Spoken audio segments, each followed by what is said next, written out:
네, 잠시 병 때문에 쉬었더니 그 사이에 우리 회의 참석자가 좀 늘어났군요.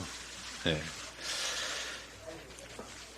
네, 우리 국민 여러분께서 코로나 확산으로 많이 어려우실 텐데 저도 잠시 병원에서 좀 쉬었습니다.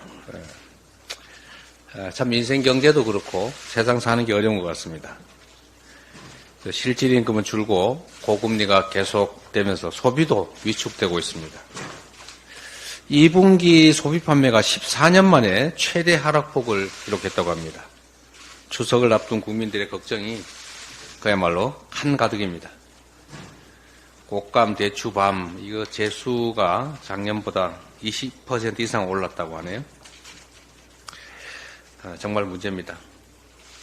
어떤 방법이든지 써서 국민과 공복경제 그리고 민생을 반드시 살려야겠습니다. 우리 민주당이 지역화폐 개정안을 당론 법안으로 추진하겠습니다. 아시다시피 지역화폐는 소비 진작 효과도 있고 적게나마 국민들의 소득 지원 효과도 있고 골목 상권을 활성화하는 효과도 있습니다. 그리고 다시 그게 경제 활성화를 통해서 세수 증가로 이어지는 제 경험으로는 지금까지 만든 여러 정책 중에 가장 효율적인 재정 정책인 동시에 경제 정책으로 판단이 됩니다. 오늘 본회의에서 전세 사기 특별법 같은 민생 법안을 처리하게 됩니다. 그리고 우리 정부 여당이 좀 협조해 주면 좋겠는데 민생 회복을 위한 전 국민 소비 쿠폰 지급 제도, 어제까지 설명을 현금을 주는 것처럼 여당이 자꾸 호도를 하던데 전 국민 민생 지원금은 소비 쿠폰을 지급하는 것입니다. 저축도 불가능한 소비 쿠폰으로 소비를 특히 골목 경제를 활성화하자는 것인데 지금이라도 집권 여당이 힘을 보태주시기를 바랍니다. 이 전 국민 소비 쿠폰 지급이 얼마나 경제 활성화에 도움이 되는지는 지난 코로나 때 우리 국민들이 직접 체험하셨습니다. 국민의힘도 먹사니즘 정치에 동행해 주시기를 부탁드립니다. 먹고 사는 문제뿐만 아니라 지금 건강하게 사는 문제도 심각합니다. 모든 국민들이 걱정하시는 것처럼 대한민국의 의료 시스템이 붕괴 위기입니다. 상반기에 응급실 뺑뺑이 때문에 사망한 분들이 작년보다 훨씬 늘어났다고 합니다.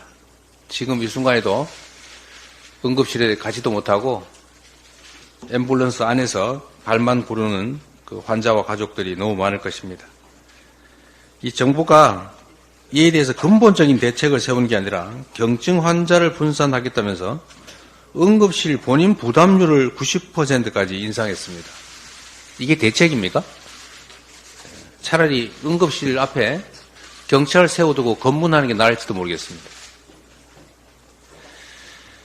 응급실 본인 부담금을 올리는 이런 엉터리 대책이 아니라 근본적인 대책을 신속하게 마련해야 합니다. 대화도 하고 소통도 하고 그리고 의사 정원 2,000명 올리겠다. 그 2,000명의 근거가 대체 뭡니까? 2,000자에 집착했다는 그런 이상한 소문까지 있지 않습니까? 그렇게 할 게 아니라 합리적인 계획을 세워서 또 5년 안에 10,000명을 늘리겠다 이럴 게 아니라 10년간 목표로 좀 분산할 수도 있지 않습니까? 대책은 얼마든지 있을 수 있다 이 말씀드립니다. 의료대란 대책위회에 박주민 위원장을 중심으로 현황을 정확하게 파악하고 대책을 수립해 나가도록 노력하겠습니다. 오랜만에 왔더니 할 말이 좀 많습니다.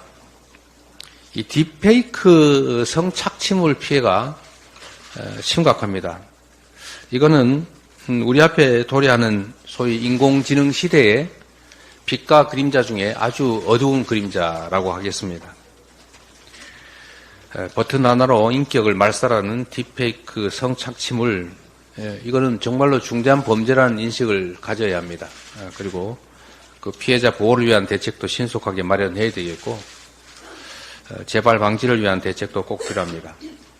당 차원의 특위를 구성해서 정책 대안을 검토하고 신속하게 입법을 해 나가도록 하겠습니다. 거기에 덧붙여서 정부 여당도 집행권을 가지고 있기 때문에 당장 집행할 수 있는 실효적 대책을 마련해 주기를 부탁드립니다. 이상입니다.